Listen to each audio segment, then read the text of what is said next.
Jadi gue tuh kayak, jadi saya itu kayak agak sedikit masuk angin. Terus aku kayak setiap hari tuh tidur jam 4.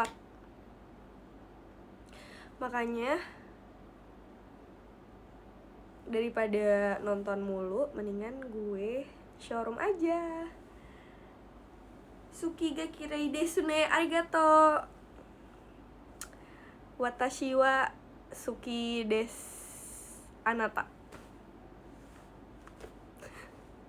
Ngaco banget ya.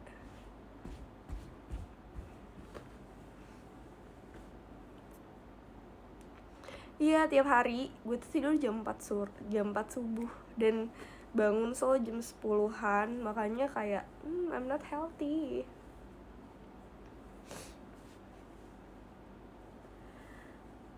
Terus karena ini malam Jumat, mendingan kita cerita yang serem-serem kali ya.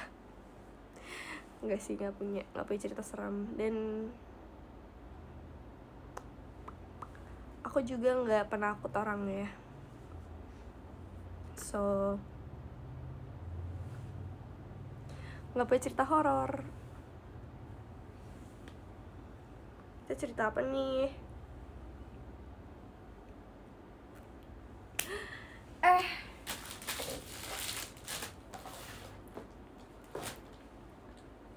Toa,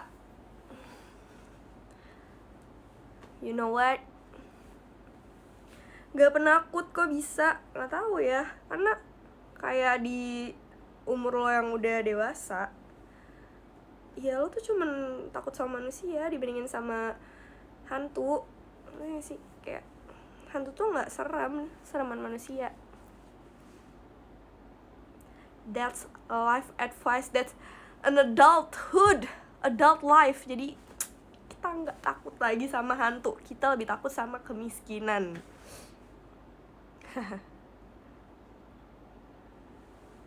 Gitu bunda ya.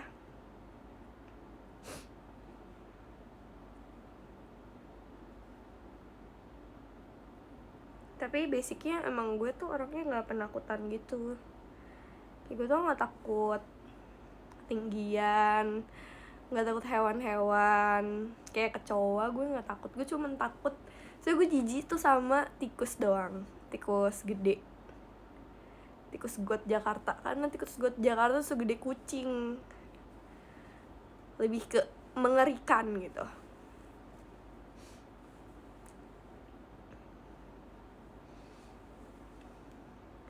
Takut kegagalan sebenarnya lebih ke how you manage your expectation aja sih guys.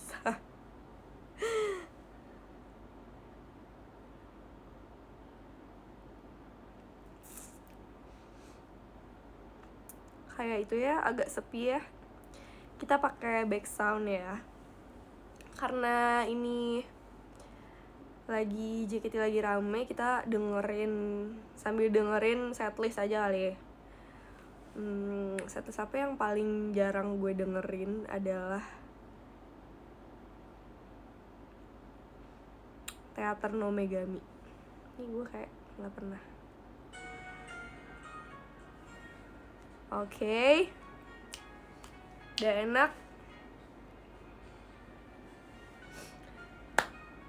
Terus cerita apa lagi sih?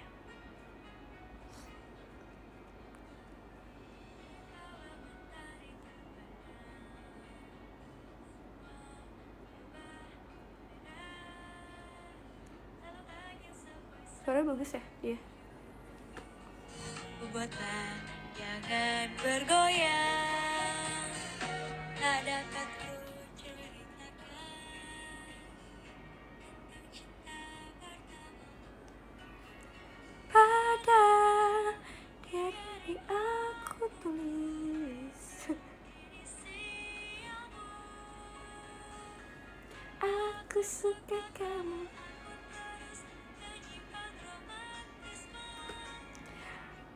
Oh iya, mendingan jawabin pertanyaan aja ya. Halo semuanya, boleh nanya-nanya aku sibuk apa sekarang? Aku tuh sekarang sibuk jadi, saya kecilin ya.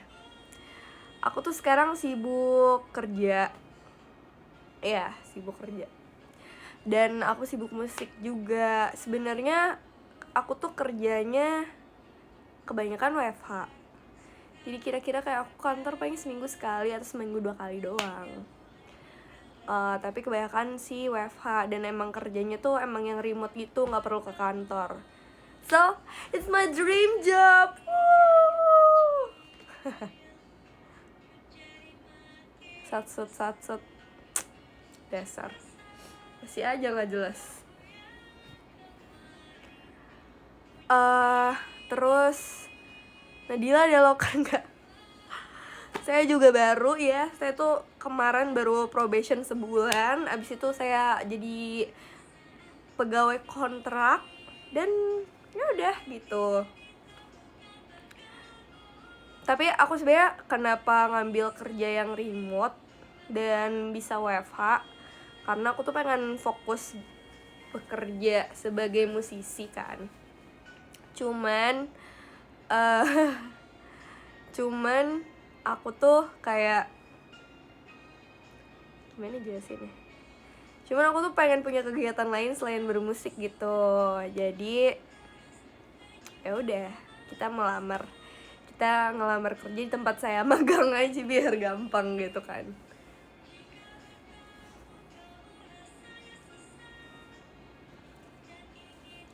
Hari ini aku nggak kemana-mana, makan siang, habis itu aku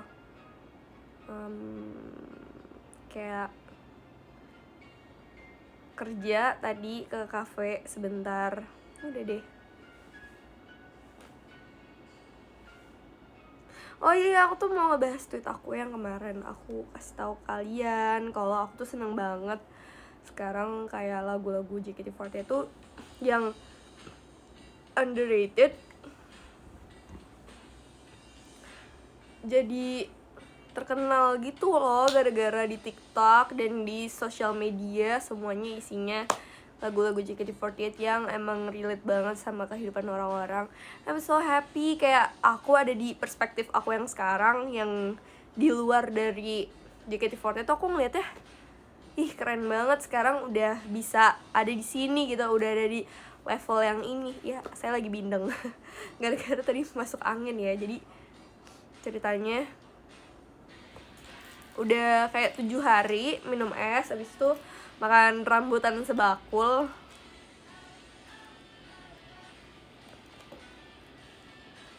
Tapi gak apa-apa, aku udah antigen dan saya aman gitu.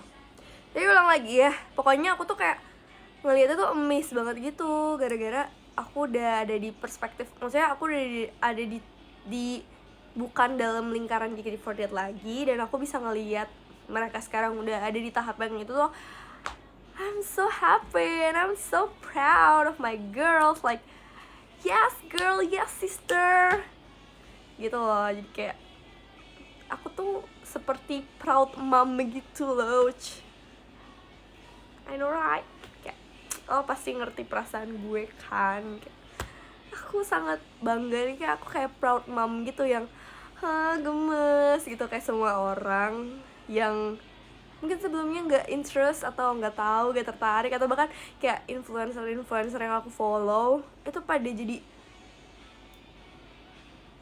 menggunakan sound JKT48 gitu. Jadi kayak terharu dan bangga gitu, kayak aku kan juga masih ngikutin gitu kan perkembangannya mereka, ngeliatin adik-adik aku, masih ada Siska juga, ada Gaby juga, ada member-member yang dulu deket sama aku juga gitu waktu aku di sana. Jadi kayak happy dan bangga gitu loh ya gitu. Karena menurut aku ya, mungkin kalau misalnya aku masih ada di sana, aku tuh nggak bisa ngelihat, dan mungkin perasaan aku tuh nggak yang se amazed itu kan, karena aku nggak berada di dalam sisi yang ngelihat itu secara, ngerti kan maksudnya, kayak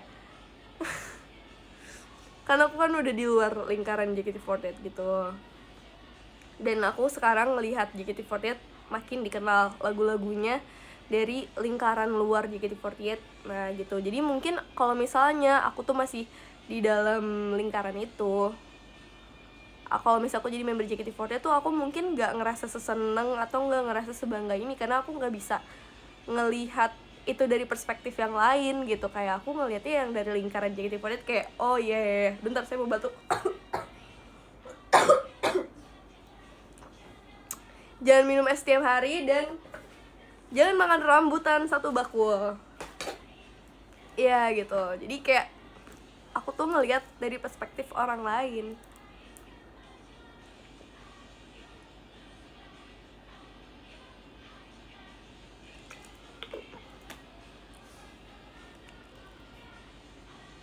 Haha.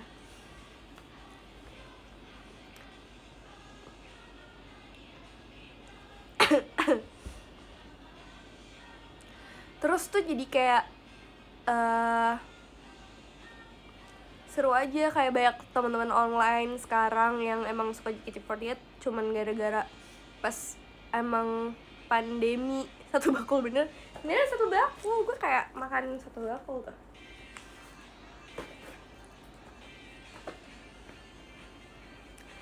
Ini lagu kesukaan aku juga.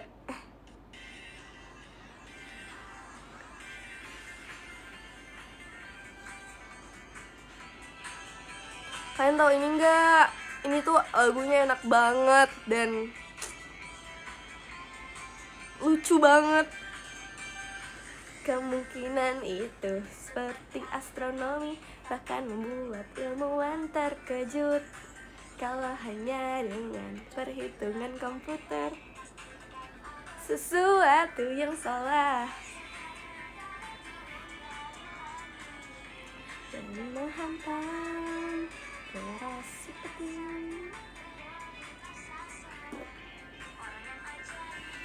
itu pertemuannya dalam 100 juta tahun. Ini tidak mungkin, ini tidak mungkin. Di galaksi yang luas ini, impact cinta yang hanya terjadi sekali dalam 100 juta tahun. Yang fans pandemi harus tahu lagu ini bagus. Tapi menurut gue emang lagu-lagunya Tim J tuh bagus-bagus karena kayak lagu-lagunya tuh jatuh cinta gitu kan.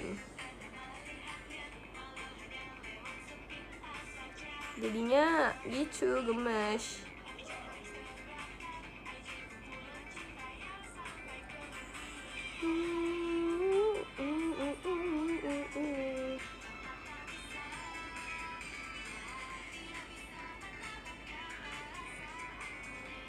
Sama Tadaima Renaichu juga bagus-bagus.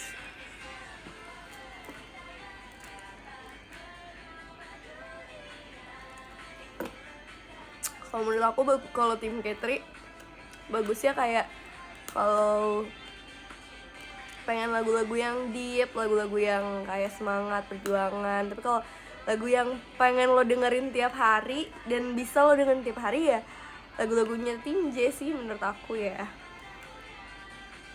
Gitu. Soalnya kalau tim T juga lagunya bagus-bagus, cuman kayak terlalu anak kecil gitu loh. Kalau Tim J tuh kayak yang adult, yang agak mau dewasa tapi juga nggak dewasa.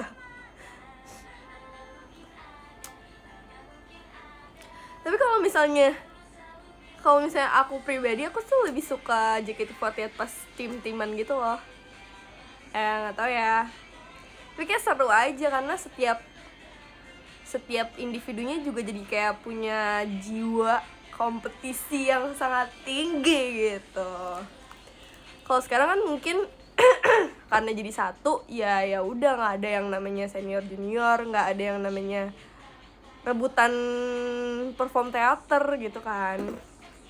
Kalau dulu kan yang seru kan karena itu, Kayak saya aja ngapalin 15 blocking jadinya supaya biar bisa terlihat sedikit bersinar gitu. Cuman kan itu juga kan maksudnya yang seru gitu, walaupun kayak susah tapi ya jadi seru buat diikutin. Kayak ini siapa nih yang tampil hari ini, siapa ya yang Sonichi, siapa ya center timnya sekarang gitu ya.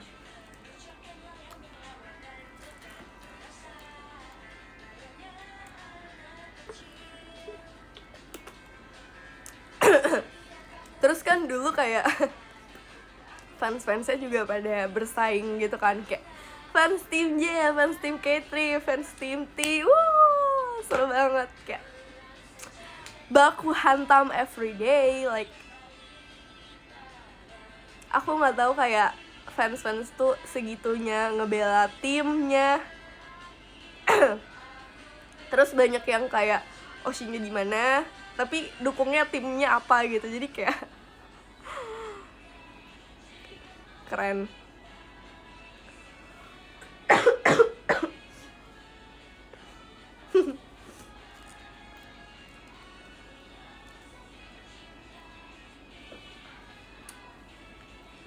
Tapi kalau misalnya gue jadi fans JKT48, kayak gue juga bakal jadi fansnya tim K3 sih.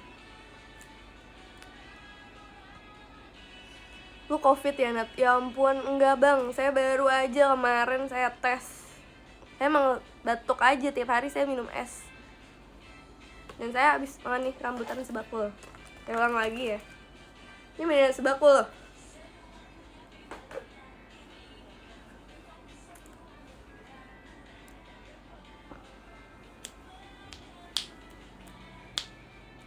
Gue gak tahu nih lagu ini.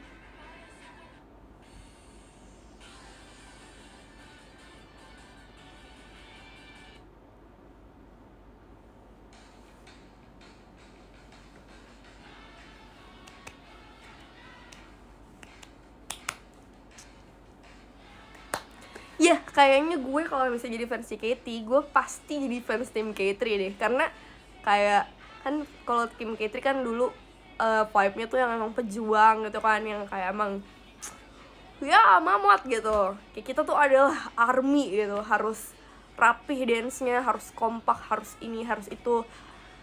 Kalau perform tuh yang diekspektasikan untuk bisa perform dengan rapih seperti ABRI gitu kan.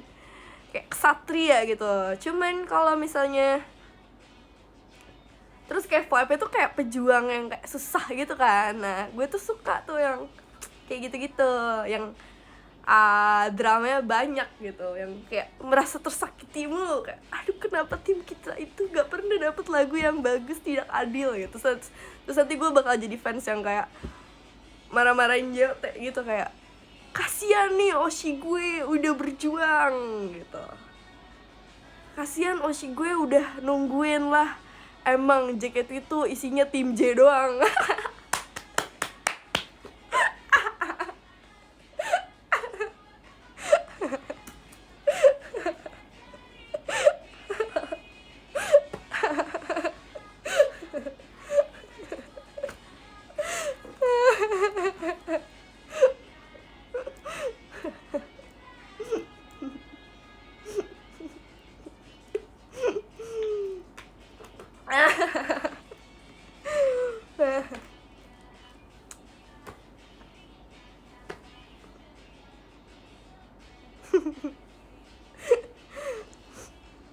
Seru kan?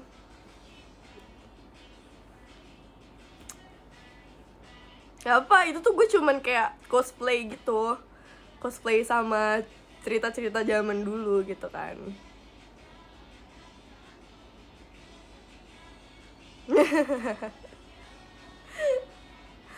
Keren.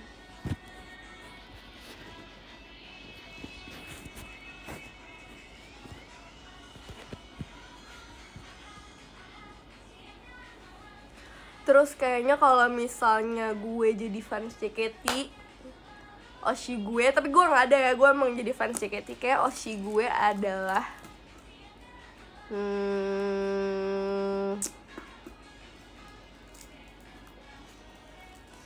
kayak Oshi gue dulu tuh Andela sih ya.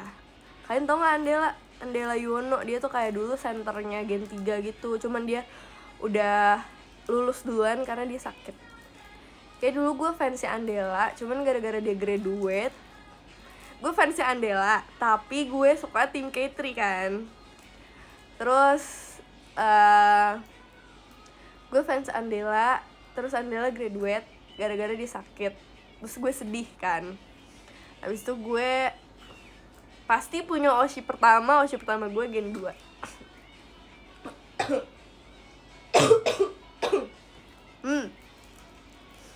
Kalau Oshi gue Gen 2 siapa ya?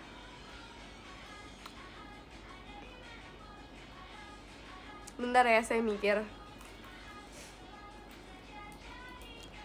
Kayak Oshi gue Kavini sih. Oshi gue Kavini. Tapi gue sayang tim K3, sayang Gen 2 ya, gue semuanya sayang. Kayak gue Oshi Kavini deh.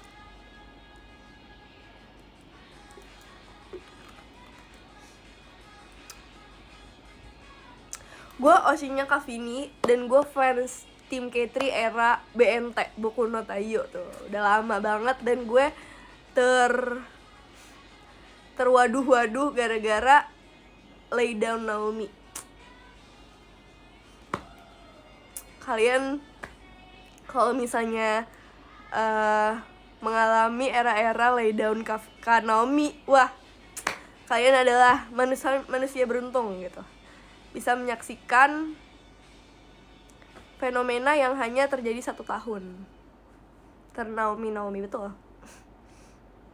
Tidak ada tandingannya.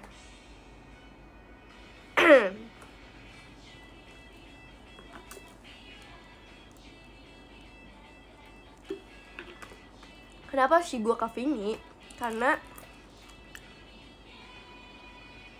preferensi pribadi gue tuh suka cewek yang cakepnya manis kayak Kavini gitu.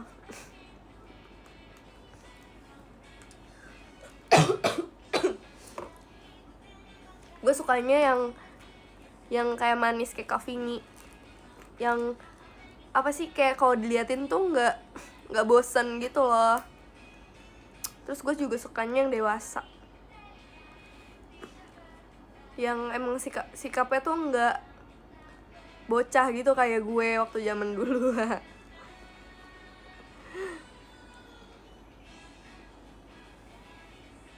Udah gitu, kenapa Kavini? Karena Kavini tuh performnya bagus, terus dia tuh ekspresinya juga bagus, dan dia itu pinter public speaking. Karena gue ngerasa banget ya zaman dulu tuh gak banyak member yang pinter public speaking. Yang ngomong ya bisa, cuman kayak gak bagus gitu kalau misalnya ngomong yang serius, kayak menyampaikan sesuatu ke fans atau nyampein sesuatu ke penonton dengan enak. Gue rasa Kavini adalah salah satu orang yang bagus public speaking di zaman itu.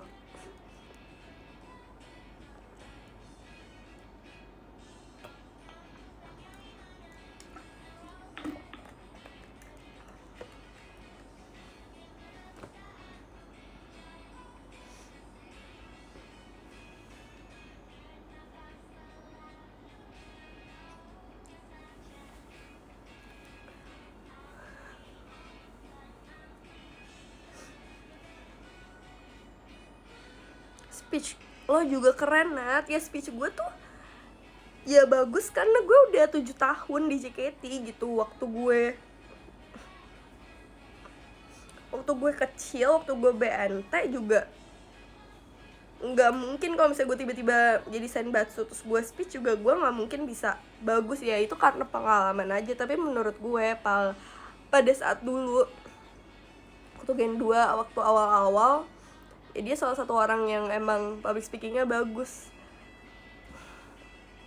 Dia, Kayona, Kalidia, Karona. Enggak sih, Karona suka lupa.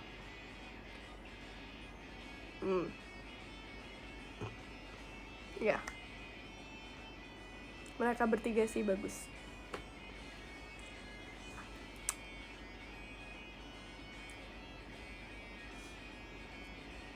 Della juga bagus, bener public speaking Della tuh bagus dari dulu. Aca juga bagus sih sebenarnya.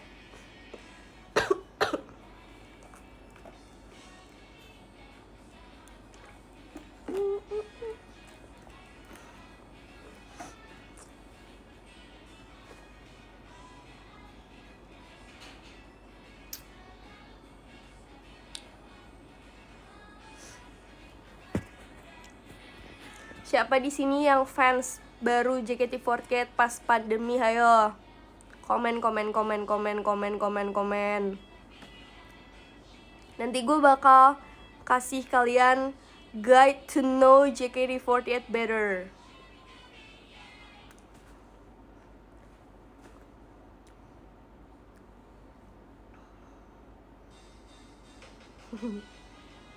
Siapa yang fans JKT48 baru?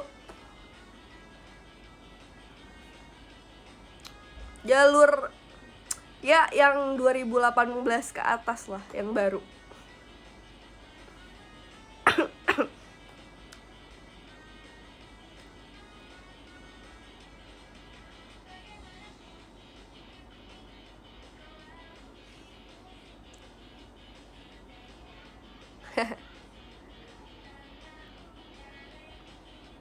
Wah, banyak ya ternyata. Aku jalur cara ceroboh. Wow, bohong. Like stick.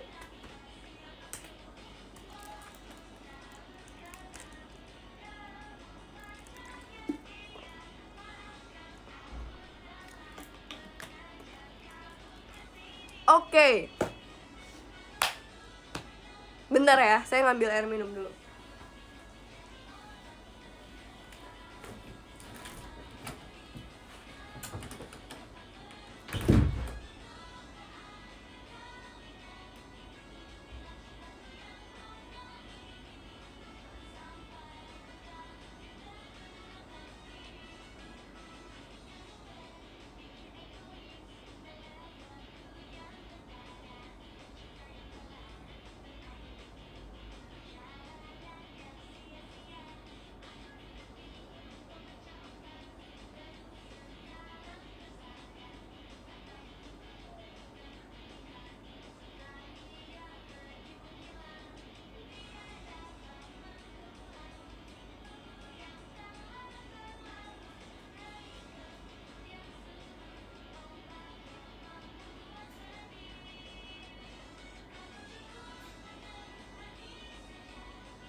Ada apa nih? Ada telepon? Oh bukan.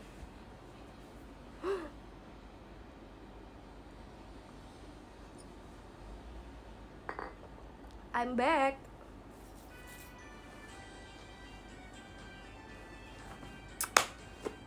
Oke. Saatnya kita memulai perkuliahan JKT48 101. Oke, duduk yang rapi semua sudah siap. Baik, saya sebagai Nadila Wantari di sini akan membimbing kalian untuk bisa mengetahui JKT48 secara baik dan benar dan lebih mendalam dari apa yang kalian tahu. Semoga pelajaran hari ini bisa memberikan banyak manfaat untuk kalian semua untuk dapat mencintai dan mendukung oshi-oshi kalian dan JKT48 lebih baik lagi ya. Oke, kita mulai dari yang pertama. JKT48 itu basicnya adalah sebuah idol group ya. Sebenarnya idol group tuh apa sih kan? Kayak idol group gitu, kayak tahun 2011 2012 tuh kayak kami bukan girl band, kami adalah idol group. Kami bukan girl band, kami adalah idol group gitu. JKT48 adalah idol group, bukan girl band. Girl band. So, what's the difference between idol group and girl band and girl group tuh emang apa sih bedanya? Kan sama-sama idol dan berame-rame gitu kan. Nah, ini bedanya adalah idol group buatan Jepang dan girl band yang kita mungkin taunya buatan Korea gitu ya. Jadi emang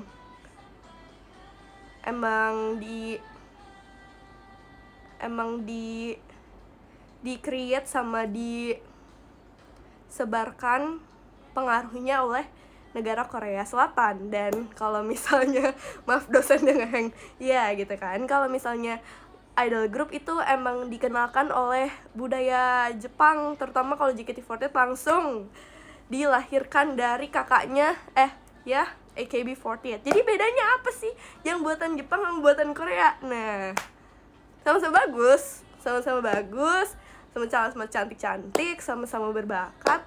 Bedanya ini adalah, terus saya kecilin dikit ya suaranya ya, biar suara saya tuh jelas. Oke, saya minum dulu.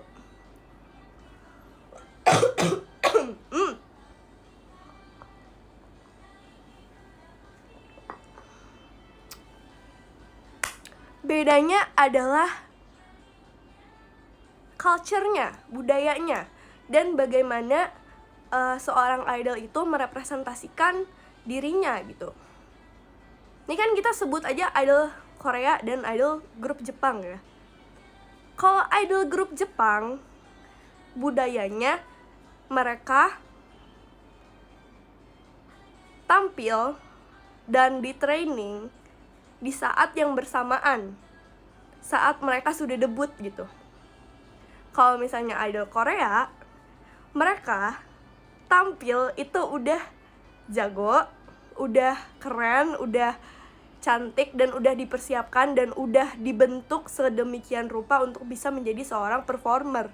Nah, tapi kalau idol Jepang, biasanya yang saya tahu dan saya alami ya, kalau di JKT48 dan mungkin di sister group AKB48, itu bedanya adalah kita itu udah debut, maksudnya udah tampil sebagai seorang idol tanpa bekal yang mumpuni untuk bisa jadi seorang performer yang baik lah, bisa dikatakan seperti itu. Jadi memang hal yang dijual pun value-nya tuh sangat berbeda gitu. Baik lagi ya, gimana kalau misalnya idol Korea, itu kan setiap performernya, setiap idolnya itu punya waktu trainingnya masing-masing gitu. Ada yang 7 tahun, ada yang sampai, kalau kalian tahu Jihyo dari girl group Twice itu di training sampai 10 tahun gitu kan ya.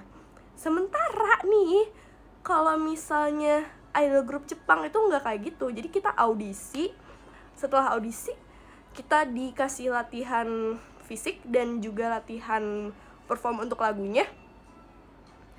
ya udah abis itu kita langsung tampil di teater kita masing-masing. Jadi kayak bedanya itu. Dan yang dijual value-nya ya kalau misalnya idol group Korea ya value-nya ya gimana mereka itu menjadi seorang performer yang baik, gimana mereka menjadi seorang yang dapat menghibur banyak orang, dan ibaratnya ya menjual kesempurnaan gitu. Karena itu mereka udah ngelaluin training yang super ketat, yang lama banget dan bertahun-tahun, dan semua hal itu udah dibentuk gitu sama agensinya. Kayak bagaimana mereka harus merepresentasikan diri mereka, bagaimana mereka harus membangun image-nya masing-masing.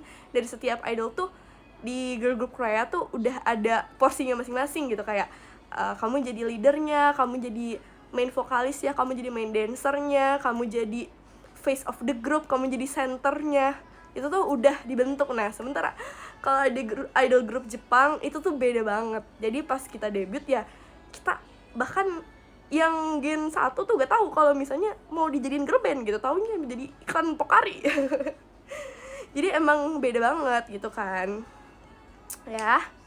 Itu perbedaannya yang sangat signifikan ya. Dimana kalau misalnya balik lagi, kalau idol group Korea itu kalau idol group Korea itu tuh memang mereka tuh bisa debut kalau misalnya udah melalui tahapan training yang cukup lama. Nah kalau misalnya ada grup Jepang, justru yang dijual itu adalah bagian dimana mereka bisa menunjukkan setiap individunya tuh berkembang secara baik gitu ya. Bagaimana sikapnya, terus juga performance-nya, bagaimana mereka melakukan fan service, terus juga berinteraksi dengan fans-fansnya gitu. Jadi menurut aku kalau misalnya ada grup Jepang itu posisinya tuh sangat fluktuatif gitu. Jadi kayak bisa berubah-berubah gitu. Kadang tahun ini si member A populer banget karena fan service-nya bagus, tapi dia sebenarnya performnya kurang gitu. Jadi kurang apa ya, mungkin jadi manajemen tuh kurang lihat kayaknya dia kurang cocok untuk jadi senbatsu di depan. Jadi yang dinaikin yang temennya, nanti berarti member yang A itu tahun berikutnya nggak terlalu populer lagi. Jadi kayak ya, jadi setiap menurut aku girl group Jepang sama girl group Korea tuh nggak bisa dibandingin gitu loh, ngerti kan? Karena ya value-nya yang dijual aja udah jauh beda gitu. Makanya pas aku waktu itu lihat girl group yang Produce 48, kan itu mereka bikin, maksudnya member-member AKB48 group ngelawan trainee dari agensi Korea kan. Ya itu kayak kelihatan banget gapnya ya, karena ya itu kalau misalnya sebelum debut kan trainee Korea kan emang udah dilatih banget untuk bisa menjadi seorang performer yang baik gitu. Sementara kalau misalnya idol Jepang kan ya udah pas dia debut ya sekalian belajar aja, udah sekalian nyemplung gitu.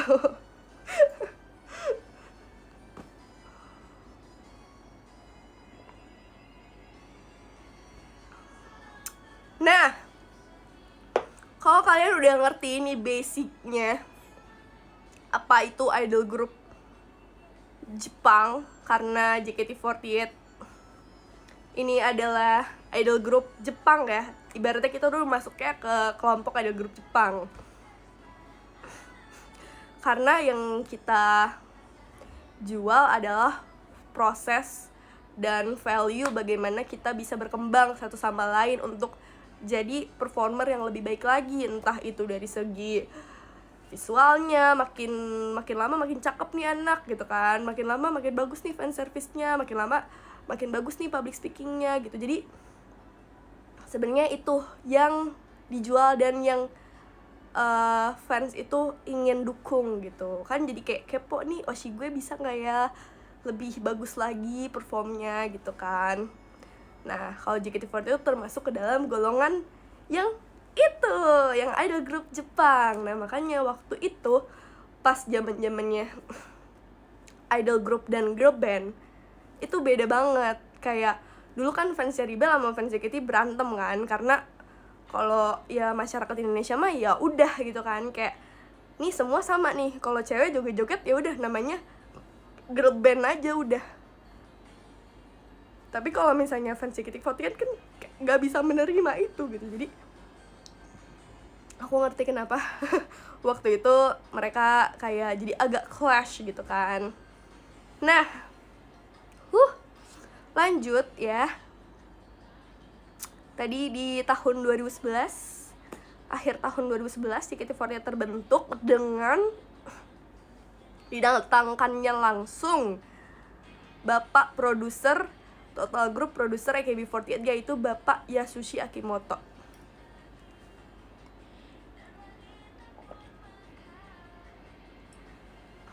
Aku disuruh minum mulu.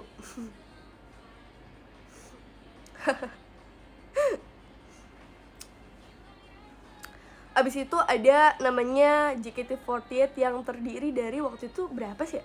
28 kalau nggak salah, gen 1 ya. Bener nggak? Tim J ada 28 orang. Nggak, generasi 1. Nantinya akan terjadi 26 member. Oke, maaf ya. Maafkan saya. 26 member, dan ya udah pas itu tuh JKT48 debut di MTV apa sih? Pokoknya 100% ampuh deh kalau nggak salah di Global TV. Ya kan, bener kan? Nah,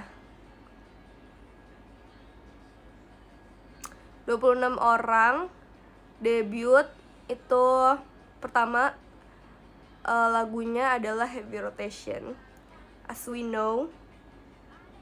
Itu juga sebenarnya Heavy Rotation tuh termasuk lagu yang emang super populer dan paling populer juga gitu di AKB48. Makanya kenapa aku ngerti lagu itu yang diambil. Dan udah gitu, setahun kemudian muncullah generasi 2 yang isinya 31 anak nih.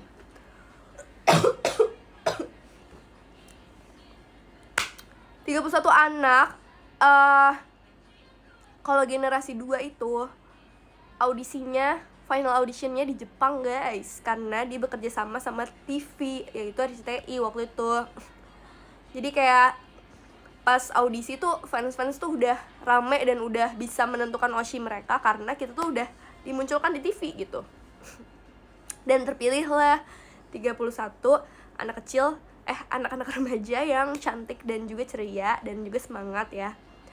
31 orang. Pas pertama kali Gen 2 tampil di lapangan hall basket Senayan, itu juga pertama kali tim J itu dibentuk gitu. Dan kaptennya namanya adalah Devi Kinal Putri. Kalian harus ingat, dia adalah kapten pertama dari JKT48, kapten tim J namanya Devi Kinal Putri. Tuh, namanya Kak Kinal. Nah, Kak Kinal itu emang terkenal banget sama seorang yang tomboy, terus dia emang punya jiwa leadership yang bagus gitu, dan seorang yang emang jiwanya tuh pengen ngayomin orang-orang gitu. Terus fans-fans juga respect dan juga agak sedikit takut ya sama Kak Kinal, soalnya emang orangnya tuh kelihatannya tegas tapi sebenarnya dia tuh friendly dan juga super kocak gitu. Terus aku yang inget lagi mungkin yang paling terkenal kali ya dari tim J itu pastinya ada Kamelody. Kamelody tuh center JKT48 yang pertama, dan mungkin aku bisa akui ya sampai sekarang Kamelody tuh punya aura tersendiri yang belum bisa digantikan sama center-center JKT48 yang pernah ada gitu. Aku tuh selalu melihat Kamelody tuh kayak emang gak tau ya, kayak aura dan sinarnya tuh emang beda banget gitu. aku nggak bilang yang lain jelek, tapi nggak tahu, aku ngeliat ya udah Kamelody tuh emang stunning banget gitu. Dan kalau ditanya JKT pasti orang-orang taunya Kamelody dan Kanabilah dan Nabilah. Kamelody tuh sebenarnya juga orang yang punya jiwa leadership tinggi, makanya dia juga pernah ditunjuk sebagai GM JKT48 dan juga sampai sekarang jadi GM teater. Nah walaupun dia udah lulus dan udah jadi alumni tuh, dia sampai sekarang masih jadi bagian dari JKT48 operational team. Keren banget ya, prestasinya luar biasa. Dan Kak Kinal juga waktu itu, waktu zamannya akademi, dia adalah kepala sekolahnya, jadi kayak bu gurunya anak-anak trainee. Nah kalau misalnya di Gen 1 tuh ada Nabilah juga yang super terkenal, apalagi terkenal di kalangan orang-orang awam kali ya, masyarakat yang nggak terlalu sebenarnya suka sama JKT48, kayak cuman tahu-tahu aja, pasti suka banget tuh sama Nabilah yang cantik banget. Dan menurut aku emang cantiknya tuh cantik selera masyarakat Indonesia gitu, yang matanya gede, kayak matanya belut, terus kayak putih, terus lucu kayak boneka gitu sih menurut aku ya. Dan zamannya Kamelody sama Nabilah itu kayak semuanya kayak iklan tuh banyak banget guys. Iklan JKT48 tuh banyak banget. Mau kalian iklan mobil ada, iklan minuman ada, iklan makanan ada, iklan SIM card ada, iklan motor ada, iklan skincare ada. Kayak waktu zamannya Kamelody sama Nabilah tuh mereka kayak ratu iklan gitu. Ratu iklan kayak lagunya itu, anjir. Astagfirullah, ini kan kelas ya, nggak boleh ngomong kasar. Ratu iklan kayak lagunya itu ST12.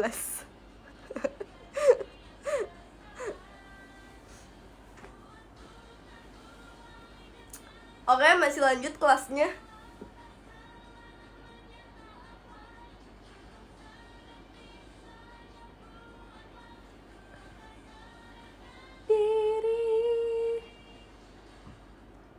Lanjut ya. Lanjut anak-anak, kalian masih sanggup mendengarkan presentasi dari ibu?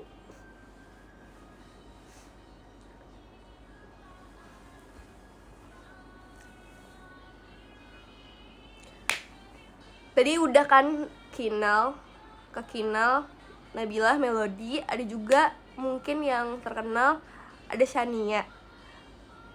Shania itu menurut aku member yang bersinar dan punya cara performnya sendiri dan punya cara berekspresi. Jadi dia tuh emang performer banget gitu orangnya menurut aku ya. Kalau aku ngeliat dia perform tuh aku selalu menjadikan patokan dia gimana bisa berekspresi dengan baik dan gimana bisa mengekspresikan sebuah lagu dengan baik. Ya standar aku tuh yang bagusnya adalah Shania gitu. Apakah ada setuju? Apakah ada setuju di sini?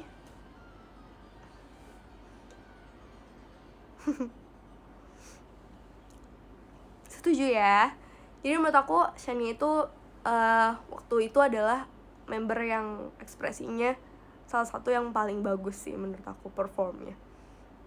Terus yang aku suka dari Genre 1, mereka tuh kebanyakan pinter banget public speaking. Kayak emang mereka tuh performer banget. Emang mereka tuh penampilannya kayak menghibur dan bikin kita tuh pasti seneng, dan bikin kita tuh selalu ngerasa kayak wah, nih performer tuh keren banget ya, menghibur banget ya gitu.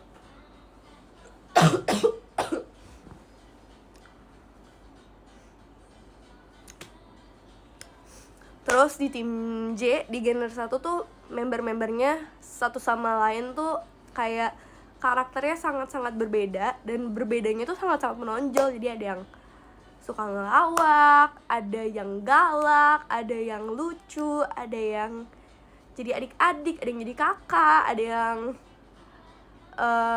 cantik banget. Jadi emang emang ngelihatnya tuh jadi sangat menarik karena satu sama lain tuh punya karakter yang beda satu sama lain, tapi nggak bikin karakter yang lain tuh jadi turun gitu loh. Jadi justru mereka tuh kayak nge-compliment each other. Dan di Gen 1 tuh masih ada sampai sekarang, satu doang nih sisanya adalah Gabriela ya, alias si Gaby yang bentar lagi sebenarnya mau graduate setelah 10 tahun. Kebayang gak sih 10 tahun joget-joget? Keren banget sih Gaby.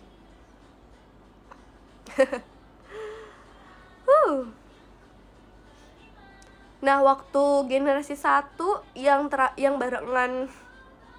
barengan lulus sama aku juga ada Kak Friska dan juga ada Baby. Kalau kalian Oshinya siapa nih waktu di Gen 1? Siapa? Hayo siapa? Hayo siapa?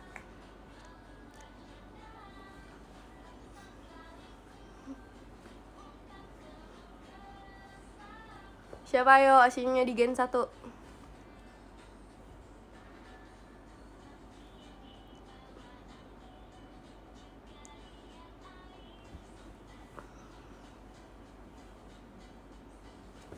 Wow, beda-beda ya guys.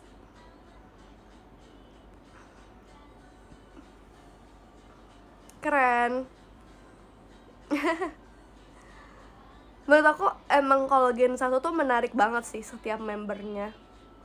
Karena ya itu, kayak setiap orang tuh punya karakter yang sangat-sangat beda dan sangat-sangat menonjol.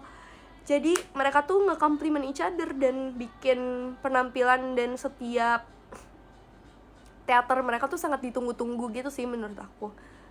Karena ya gitu, kayak mereka tuh bener-bener komplit, lengkap gitu loh, paket komplit banget, yang ada pelawaknya, ada yang lucunya, ada yang cantiknya, ada yang kayak lemot-lemotnya gitu. Jadi kayak gemes banget, nontonnya tuh seru. Dan menurut aku kalau misalnya urusan perform, mereka tuh juara fan service. Jadi kalau misalnya Gen 1, kalau misalnya penampilannya mungkin gak terlalu serapih Gen 2 ya.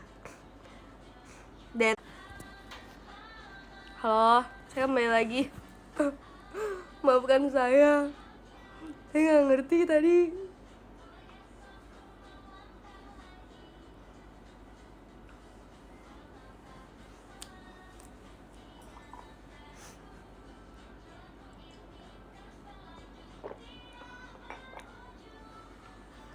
Jadi kesimpulan saya yang bisa saya ambil dari generasi 1 JKT48 adalah mereka itu the real performer yang emang kalau misalnya lo nonton mereka, lo tuh gak akan ngerasa rugi untuk nge-spend uang yang udah lo spend, karena ya mereka tuh the real performer gitu. Mereka tuh setiap performernya tuh menghibur dan punya public speaking yang bagus juga, dan paket komplit. Oke, lanjut ya ke 2012, ada generasi 2 JKT48 di mana saya termasuk di dalamnya, termasuk dengan 30 teman-teman saya yang lain. Jadi generasi 2 tuh awalnya ada 31 orang. Lanjut sampai kita akhirnya debut. Waktu awal-awal debut waktu itu ada sih fans-fans yang gak suka gitu ya sama kehadiran Gen 2. Sampai kalau dulu kan ada yang namanya handshake ya, dulu tuh ada beberapa fans yang kagak mau handshake sama anak-anak Gen 2. Kayak gak ngerti kenapa, apakah kita bau apa gimana gitu ya, gak ngerti. Cuman ya gak apa-apa ya, semuanya juga ada proses untuk bisa menerima suatu kehadiran yang baru, termasuk teman-teman yang baru dan anak-anak yang baru yang bisa dianggap sebagai saingan dari Gen 1 gitu. Tapi seperti budaya dari AKB48 sendiri, memang selalu ada regenerasi di mana hampir setiap tahun ya, nggak selalu setiap tahun sih, tapi hampir setiap tahun ada namanya selalu audisi untuk generasi-generasi baru yang bakal terus menghidupkan nama JKT48. Nah, ada nih Gen 2 kan tadi saya sebutin ada 31 anak. Waktu awalnya senternya itu adalah Rona. Jadi waktu awal-awal Gen 2 ada 5 orang yang beruntung yang bisa masuk single keduanya JKT48, yaitu Yuhiwa Mite Iruka gitu kan. Artinya adalah apakah kau melihat Mentari Senja. Ada Natalia, ada Vini, ada Naomi, ada Rona, dan ada Yupi. Jadi menurut aku dari situ, dari 5 orang ini kan pasti fans bisa ngeliat ya, wah ini kira-kira kayak ini nih 5 front member gitu. Ibaratnya ya kalau zaman dulu istilahnya front member. Front member, frontliner JKT48 Gen 2 itu adalah dulu 5 orang itu. Karona, Kak Vini, Yupi, Kak Naomi, sama Kak Natalia. Tapi namanya JKT48, semua keadaan tuh bisa berubah. Kadang ada member yang di depan mulu kan, ada tiba-tiba di belakang. Terus nanti ada yang di belakang banget, tiba-tiba bisa ke depan. Semua bisa terjadi, semua bisa berubah ya, tergantung dengan usaha dan juga rezeki dan juga keberuntungan sih.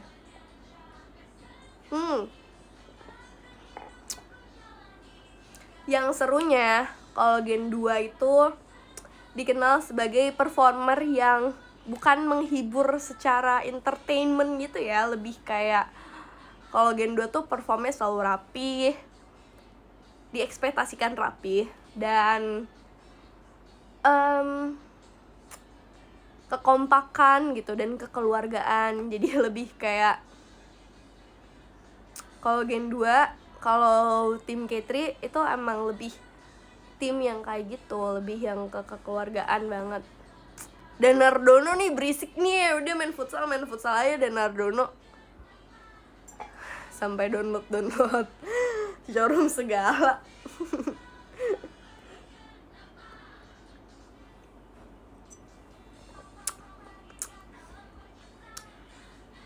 Dan kalau tim K3 itu dikenalnya sebagai kayak pejuang gitu guys, pejuang dan kayak kesatria gitu, yang kayak wah kuat gitu. Nah, siapa nih kira-kira member yang pengen di review di tim K3 versi saya?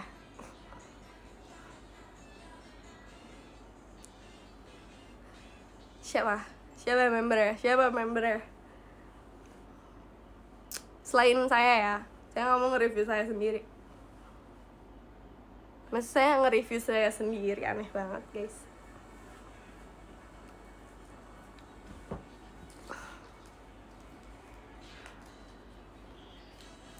Nih ya, ada Sinka ya, Kak Sinka, Kak Dudut.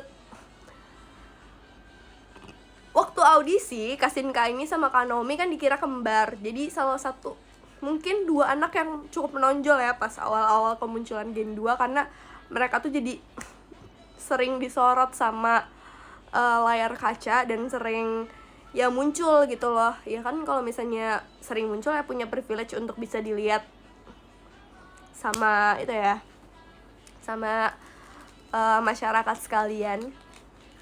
Dan Kasinka itu karakternya lucu yang gemesin banget, yang kayak oh my god, I will protect you gitu, kayak sayang gitu. Nah, kalau Kasinka tuh emang tipe yang kayak gitu karakternya. Dia tuh nggak terlalu menonjol masalah public speaking atau perform, tapi one thing that I know, dia itu punya fans yang super setia banget. Mungkin fansnya gak sebanyak dan semasif member-member yang lain gitu, kayak mungkin gak sebanyak Yupi atau gak sebanyak Kak Vini, tapi Kasinka tuh punya fans yang bener-bener setia dan punya fans yang kayak emang bener-bener apa ya, kayak melindungi dia banget gitu.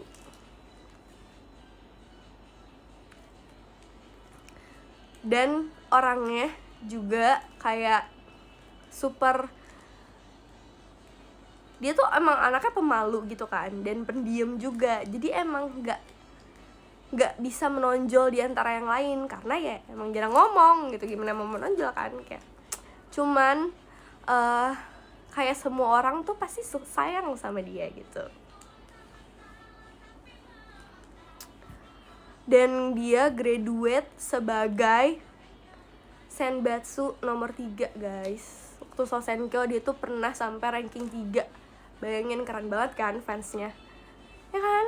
Kayak dia menurut aku kerennya itu.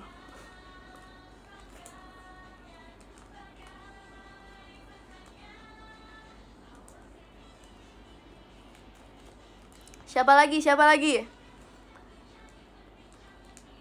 yang saya review guys?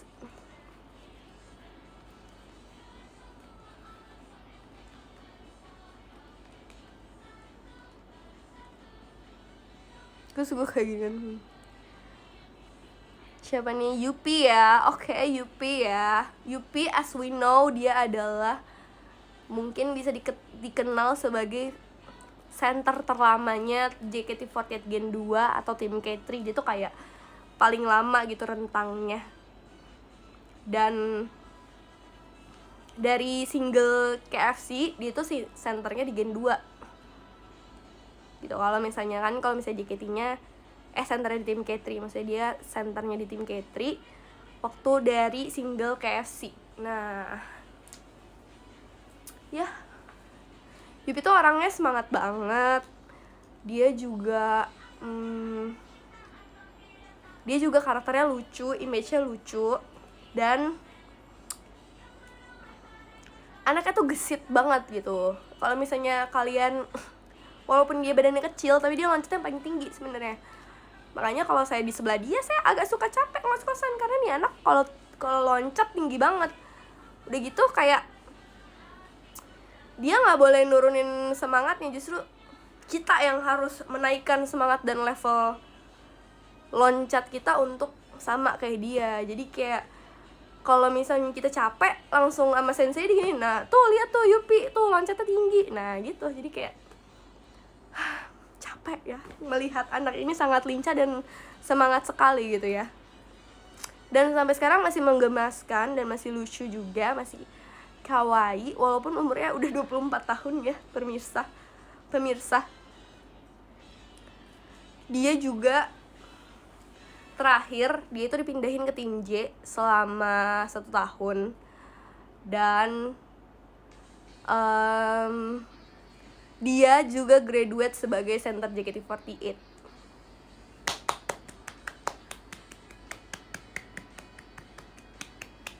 Jadi Yupi itu menurut aku orang yang fan service-nya bagus gitu. Dia tahu cara bisa membuat fans-fansnya seneng. Dia tahu cara bisa bikin fans-fansnya tuh setia banget sama dia gitu, menurut aku ya. Dan dia tuh dia tuh idol yang punya fansnya tuh nggak cuman dari Indonesia aja. Fans Jepangnya tuh banyak banget juga. Bahkan dia punya fans Thailand juga banyak banget.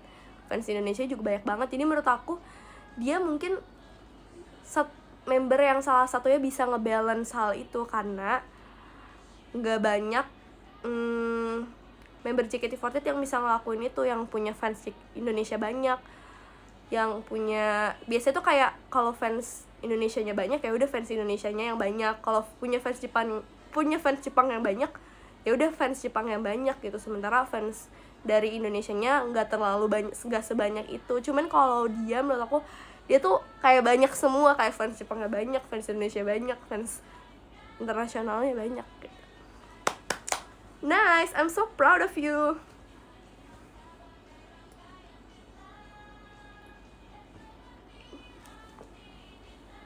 Siapa lagi yang mau saya review?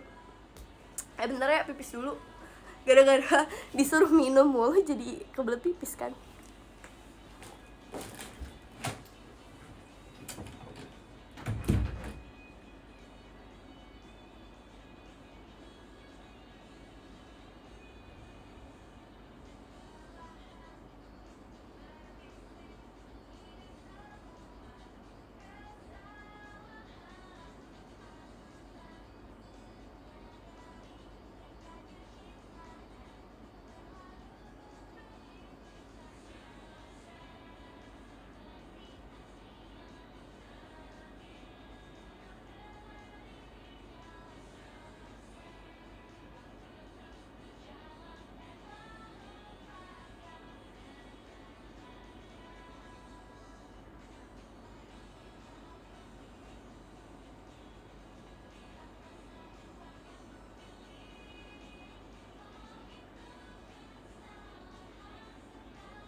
kembali lagi. Bentar ya, guys. 5 menit.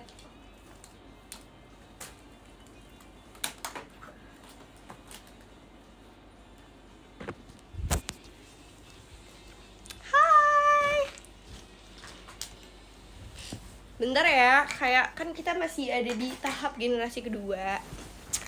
Kalau misalnya mau review member yang lain dari generasi yang lain harus nunggu gilirannya dulu, Bun. Kalau udah ngantuk, kalian bisa meninggalkan kelas saya. Cuma nanti nilainya agak saya kurangin dikit ya.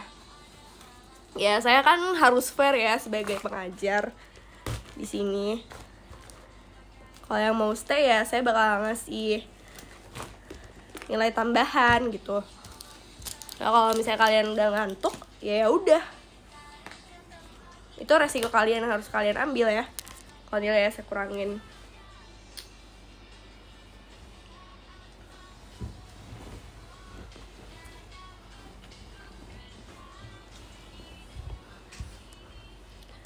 Oke.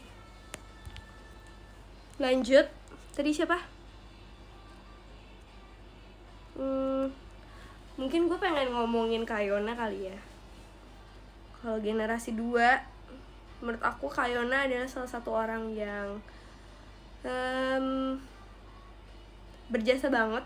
Berjasa banyak juga untuk tim K3, berjasa banyak juga untuk generasi 2 karena dia orang yang dewasa dan juga orang yang ngayomin adik-adiknya gitu loh. Udah gitu, like she's super genius and she's super duper creative gitu. Kayak dia tuh orang yang kreatif banget dan super genius gitu. Kayak dia tuh pinter banget untuk bisa nge-create sesuatu yang mungkin pada saat itu tuh gak kepikiran sama member-member lain yang otaknya cetek kayak gue gitu. Kalau misalnya kalian tahu, pertama kali JKT48 membernya bikin vlog-vlog sendiri yang proper itu tuh sebenarnya Kayona dan Kalidia gitu. Udah gitu Kayona tuh pinter gambar juga kan, jadi dia tuh pinter banget menurut aku, dan dia juga cantik banget kan. Ya, menurut aku itu salah satu apa ya, kayak yang cantik kan banyak ya semuanya membernya cantik, tapi nggak ada member yang, maksudnya yang cantik banyak tapi yang sejenius dan sekreatif dia tuh jarang banget. Dan mungkin sampai sekarang belum ada lagi member yang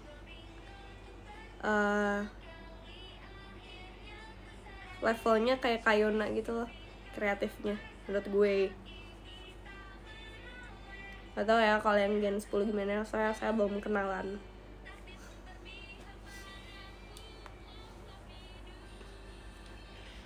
Tapi ada setuju, apakah kalian setuju ini semua presentasi menurut perspektif saya sendiri ya. Jadi kalian tidak bisa membantah bagaimana seseorang menilai sesuatu gitu. Oke. Menurut aku tuh pengen ngasih mention ke Kayona. Karena Kayona itu orang yang, bahkan dia tuh sempet ngalamin kesulitan gitu loh. Ngalamin kesulitan kayak sempet pernah kena hukuman gitu, tapi akhirnya bisa bangkit dan balik lagi. Terus ya udah, super duper member yang rare banget kayak ya, karena semua cantik tapi yang sepinter itu, level pinternya sepinter Kayona ya jarang banget guys gitu. I'm so proud of you. Lanjut ya. Oh ya, kita ambil kesimpulannya kan tadi kalau misalnya generasi 1 itu kita bisa simpulkan sebagai performer yang sangat-sangat menghibur dan sangat-sangat entertaining ya. Kalau misalnya tim K3 itu kita bisa simpulkan sebagai tim yang mengedepankan kekompakan dan kerapihan dalam setiap performernya, dalam setiap performance-nya maksudnya.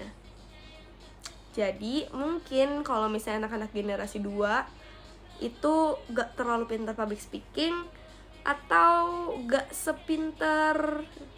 terlalu menonjol gitu karakternya satu sama lain. Tapi kalau misalnya urusan perform dan urusan kekompakan, mungkin tim K3 bisa jadi salah satu yang bisa dikatakan standarnya lumayan tinggi lah untuk masalah itu.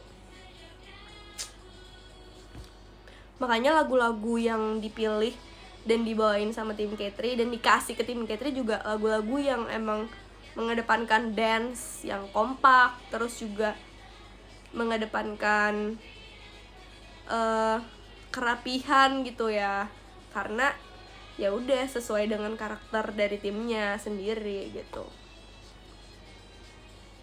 Terus emang agak susah gitu timnya tuh ya, kalau bikin konser harus ada 1.000 penonton lah, 2.000 penonton lah, kayak harus menangis dulu dan harus agak sakit-sakit dulu, gak boleh gampang-gampang gitu. Kalau jadi tim K3 harus berjuang. Oke.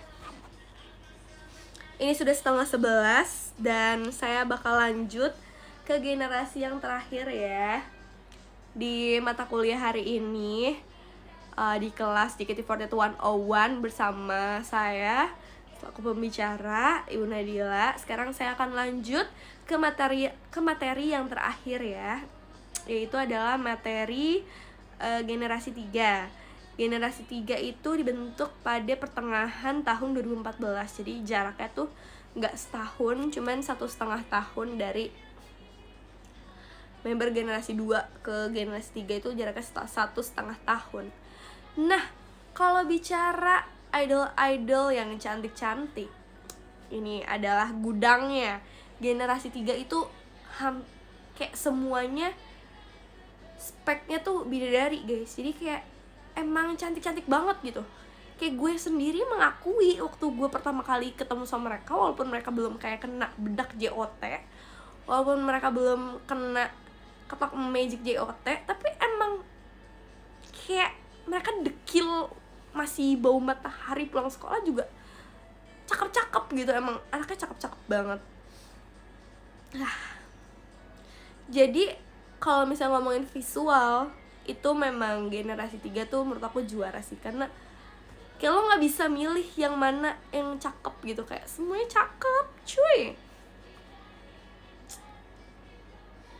Kayak dulu tuh siapa ya cakep-cakep, kayak Michelle, Andela, ada Elaine, ada Nina, ada Gracia, ada Shani. Kayak cakep-cakep semua banget. Kayak generasi 3 tuh emang kayak gudangnya visual gitu loh. Ada Natse juga, ada Anin juga.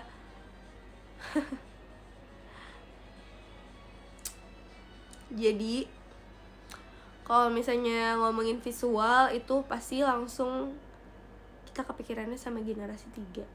Nah, di generasi 3 juga di situ kebentuk tuh tim T. Tim T yang pertama namanya adalah generasi 3 gitu kan. Isinya siapa ya, dulu ada berapa orang gitu. Cuman menurut aku Gen 3 itu umurnya gak terlalu, gapnya tuh gak terlalu besar. Jarak umurnya satu sama lain tuh gak setinggi Gen 2 sampai Gen 1 gitu kan. Kalau Gen 1 kan kayak ada Kak Melody, ada Kak Veranda, ada ada Kak Gaida, dan ada member-member yang lain yang masih kecil-kecil. Nah, generasi 2 juga kayak gitu. Jadi ada seseorang yang emang kelihatan, ada orang-orang yang kelihatan emang mimpin banget. Nah, di generasi 2 juga kayak gitu.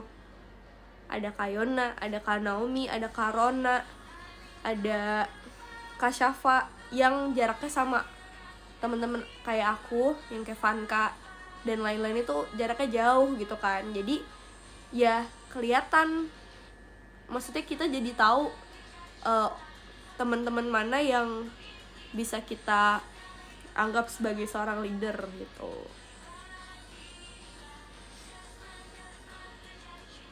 Nah, kalau misalnya generasi 3 itu tuh gap generasinya umurnya tuh nggak terlalu jauh satu sama lain gitu loh. Jadi ya mungkin mereka sendiri nggak terlalu punya sense of leadership gitu sih menurut gue. Ini menurut saya loh ya, kalau salah atau kalau kalian gak setuju ya nggak apa-apa. Tapi itu kan pendapat saya. Ya kalau menurut saya sih kayak gitu ya.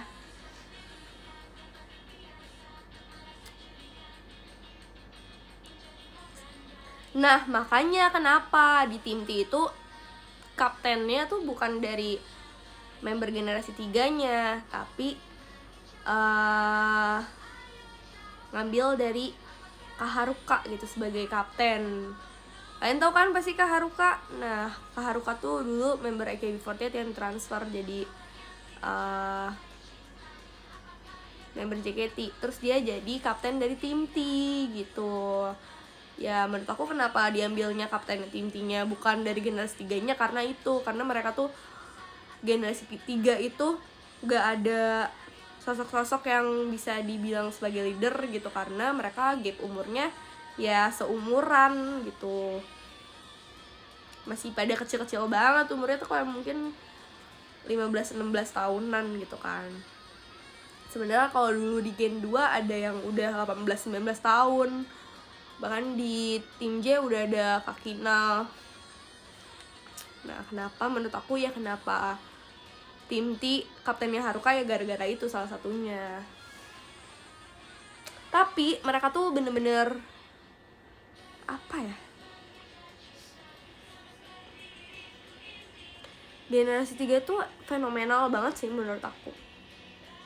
Kayak secara visual, terus juga mereka anak-anaknya pintar-pintar banget fan service. Betul. Dan yang saya perhatikan dari tim T itu persaingannya tuh ketat banget satu sama lain gitu. Dan terlihat secara dari luar tuh kelihatan gitu dan kerasa.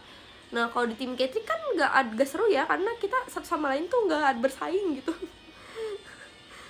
Kayak karena udah terlalu mentoknya kekeluargaan banget, jadi ya udah aja gitu, yang penting kita performnya bagus, yang penting kita perform rame-rame. Nah, kalau misalnya tim itu kelihatan dan kerasa kompetitifnya anak-anaknya, makanya mungkin kelihatannya juga seru banget nih generasi dan tim T ini gitu. Bahkan kayak dulu sempet sebelum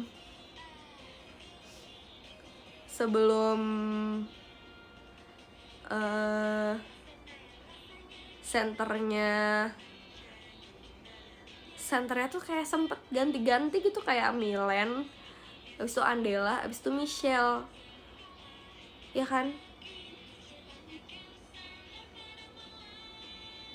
Nah, kalau kayak terima musyawarah mufakat bener banget, ya kan? Jadi kayak kalau tim T tuh karena emang satu sama lain tuh juga punya karakter yang stand out, dan merekanya juga punya ambisi untuk bisa menonjol gitu. Makanya kenapa menurut gue Gen 3 tuh sangat-sangat fenomenal dan sangat-sangat menarik banget, karena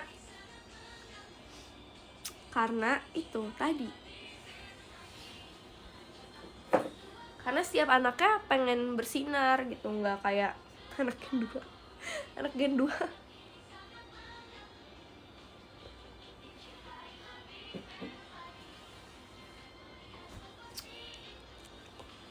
Siapa nih yang mau di-review dari Gen 3?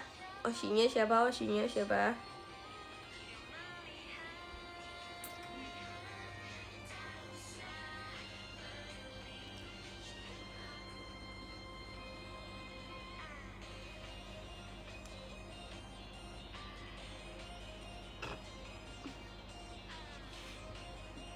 Fanny,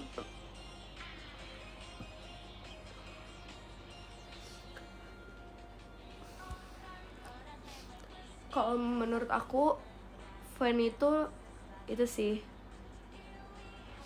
kayak kita nggak expect kalau misalnya dia jadi idol yang bakal sekeren ini gitu, karena dulu tuh dia kayak bocah lucu doang gitu loh, terus ya udah kayak loncat-loncat terus kayak ketawa-ketawa doang, terus ya udah sekarang semenjak setlist Tadaima Renaichu deh menurut aku dia jadi bener-bener ngeluarin karakter, dan setelah akhirnya dikasih kesempatan untuk bisa ngegantiin Kamelody jadi center di Tadaima Renaichu, baru di situ kayak aku ngerasa dia tuh blooming banget sih.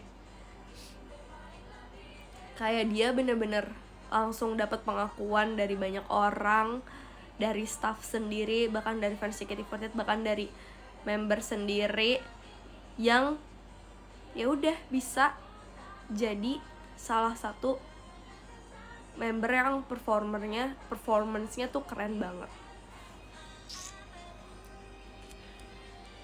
Dan menurut aku idol yang member yang karakter dan image-nya kayak Fanny itu di JKT48 itu juga dikit banget ya kayaknya, yang kayak vibe-nya tuh idol Jepang gitu loh, nggak yang lokal, ya nggak sih? Kalau Fanny tuh vibe-nya tuh emang kayak dari AKB48 ya gitu. Menurut aku dia treasure juga, salah satu treasure JKT48 juga sekarang, karena punya member yang punya skill performance yang keren.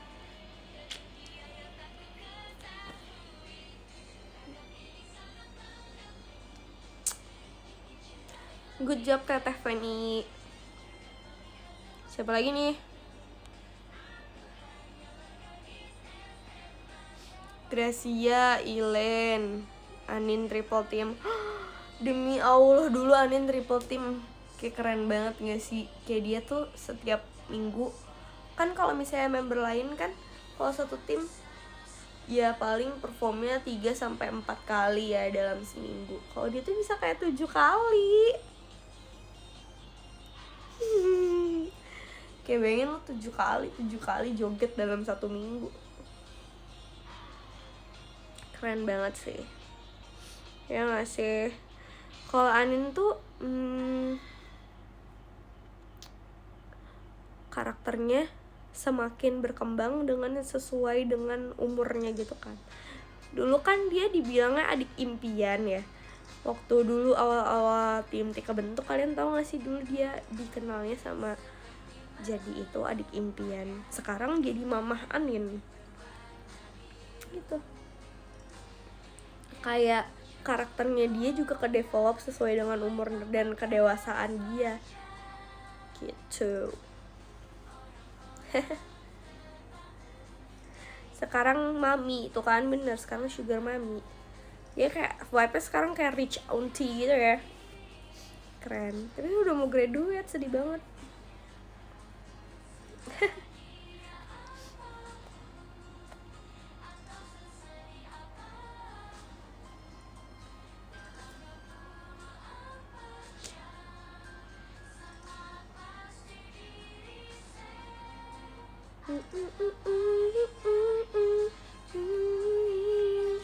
Tempat kita terlahir.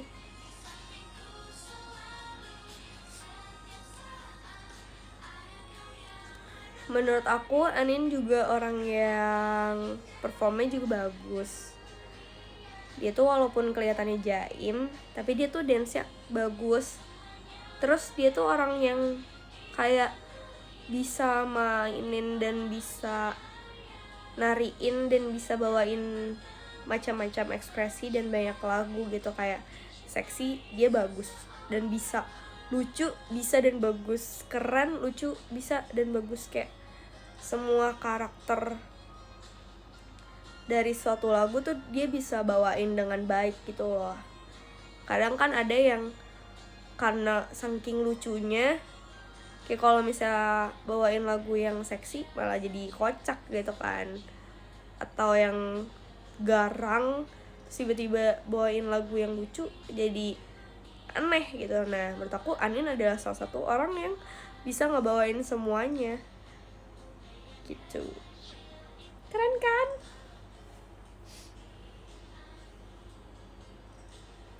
Kayak lucu bisa, cantik bisa, seksi bisa, sedih bisa, semuanya bisa.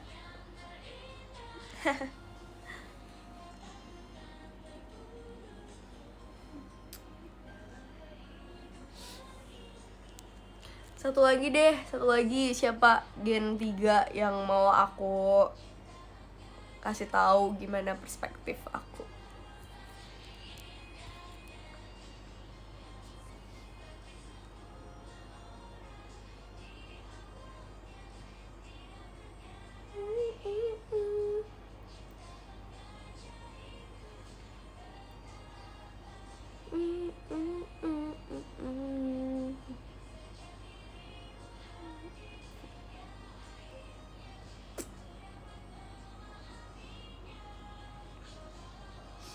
Oke, Cidesi ya.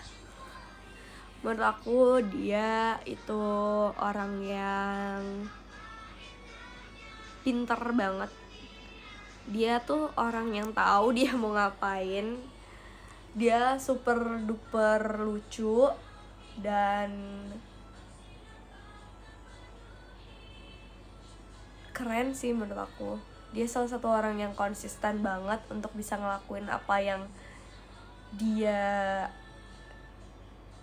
capable untuk ngelakuin itu. Salah satunya adalah ngelawak kayak, dan dia ngelakuin itu tuh dengan baik gitu dan dengan maksimal, dan he's really good at it gitu. Dia tahu nih dia bagusnya di mana, ya udah dia fokus sama hal itu, dan dia fokus sama hal yang bisa ngembangin dia dengan skill yang menurut dia bagus, yaitu melawak ya. Jadi dia kayak dari masih di JKT48 pun menurut aku ya dia nggak pernah berhenti gitu untuk bisa jadi orang yang lucu, dan dia nggak pernah kayak tiba-tiba mau mengganti karakter dia jadi seorang yang seksi atau seorang yang cantik banget ya. Maksudnya well she's pretty, but maksudnya bukan tipe cewek yang kayak tiba-tiba pengen berubah menjadi cewek yang didewa-dewakan gitu loh.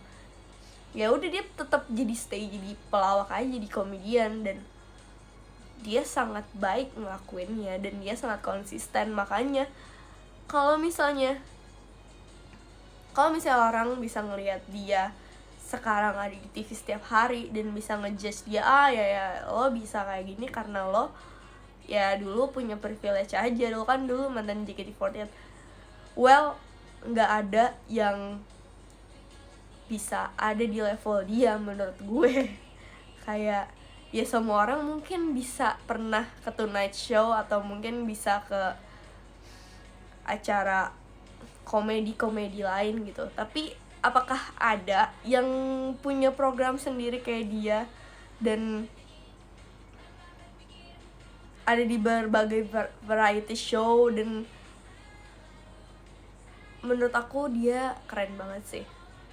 Aku salah satu member graduate yang aku look up itu Cidesi sih, karena dia tuh selalu konsisten ngelakuin itu. Kayak ya mungkin orang ngelihat ya dia punya privilege sebagai lulusan JKT48 dan dia cantik dan dia ngapak, tapi dia tuh nge-build karakter dia itu selama berapa tahun di JKT48 gitu, dan dia nggak pernah shifting keinginan dan skill dia dari pelawak tiba-tiba jadi yang mana gitu. Kayak dia mungkin dulu pernah belajar jadi JKT48 band, tapi dia tetap konsisten ngelakuin lawak ya gitu. Jadi menurut gue ya kenapa dia bisa sekarang ada di level yang ini ya karena dia nge-build itu tuh bertahun-tahun, nggak tiba-tiba lo keluar JKT48 lo lucu terus lo di hire TV tiap hari, tapi dia udah nge-build itu dari lama banget, and I'm so proud of her, and I know that she deserve what she got. Aku tahu, dan aku kayak look up banget sih apa yang dia lakuin sekarang. Maksudnya kayak keren banget bro, lo kayak dari Cilacap gitu sekarang lo tuh temennya sama Raffi Ahmad dan sama Ayu Ting Ting gitu. Kayak keren banget. Maksudnya nggak semua orang, nggak semua member bahkan punya kesempatan yang sama kayak dia dan bisa ngelakuin hal yang konsisten kayak dia. Menurut aku dia salah satu member yang keren banget sih setelah lulus, dan konsisten banget dari dulu. Semangat Cidesi, I'm so proud of you.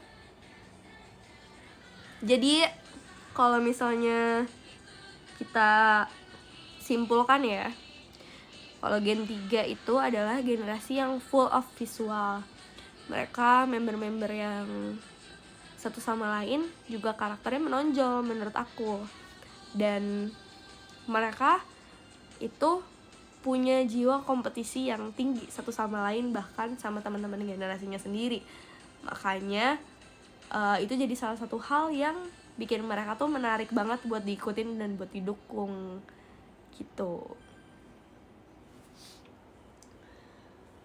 Terus generasi 3 dan Tim T itu terkenal banget dapat lagu-lagu dari HKT48. I don't know why, tapi banyak banget lagu HKT yang akhirnya dibawain sama Gen 3 gitu. Lagunya juga bagus-bagus. Cuman kayak vibe-nya ya mirip-mirip gitu ya. Kadang gue tuh nggak bisa bedain lagu Tim T yang Sakura Kita Makan Bersama, terus na Butterfly, terus Penguin apa gitu-gitu. Iya, bukan Hashira Penguin itu dari AKB. Pokoknya banyak banget lagu Tim T yang kayak gue tuh nggak bisa bedainnya, karena menurut gue itu vibe-nya sama banget gitu satu sama lain. Ini lagunya udah ganti. So, kalau misalnya kalian mau mencari gudang visualnya JKT48 zaman dulu, menurut aku itu bisa ditemukan di Tim T, karena semuanya kayak cantik-cantiknya, levelnya, speknya bidadari gitu ya.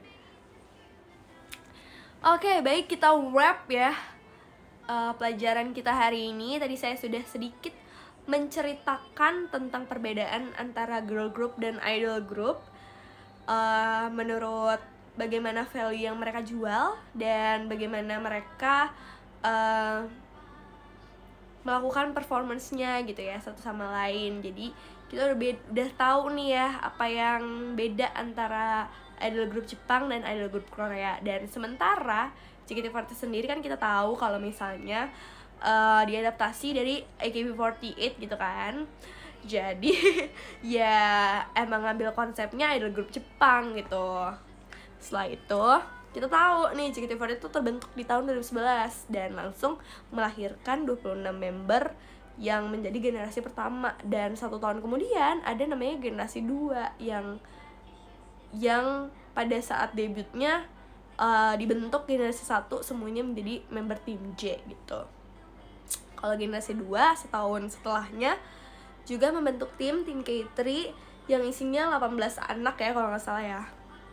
Jadi nggak semua member tim Gen 2 itu bisa jadi tim K3 gitu ya pada saat pertamanya. Terus langsung tadi kita lanjut ke generasi 3 di mana isinya adalah gudang visual. Mereka punya jiwa kompetisi yang tinggi, mereka semangat banget, mereka cantik-cantik banget. Terus mereka juga punya karakter yang satu sama lain itu menonjol dan berbeda, dan yang bikin mereka menarik adalah itu tadi, mereka punya jiwa dan jiwa kompetitif yang tinggi gitu. Gimana? Apakah ada yang tidur selama pelajaran saya hari ini? Kalau ada, wah sayang sekali ya kamu ketinggalan sama informasi-informasi yang menurut saya sangat bermanfaat, karena bisa dibilang saya ini orang dalam ya. Jadi informasi yang saya bagikan itu valid gitu.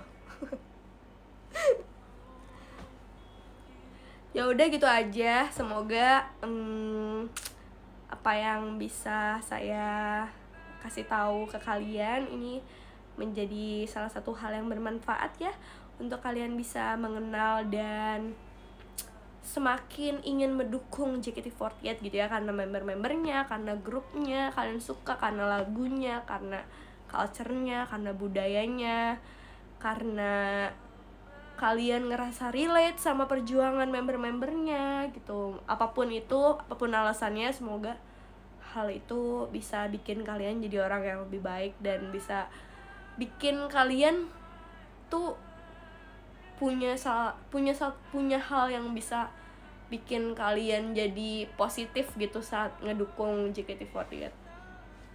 Terima kasih atas pelajaran hari ini ya. Nanti mungkin nextnya kita bakal ada kuis dan bakal saya kasih tahu materi-materi lainnya.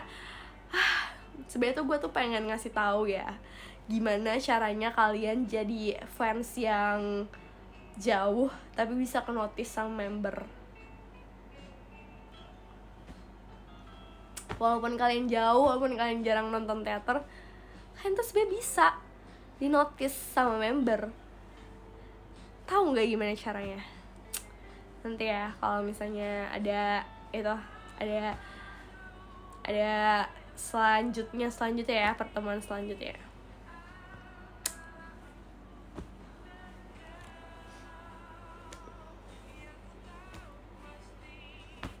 Udah.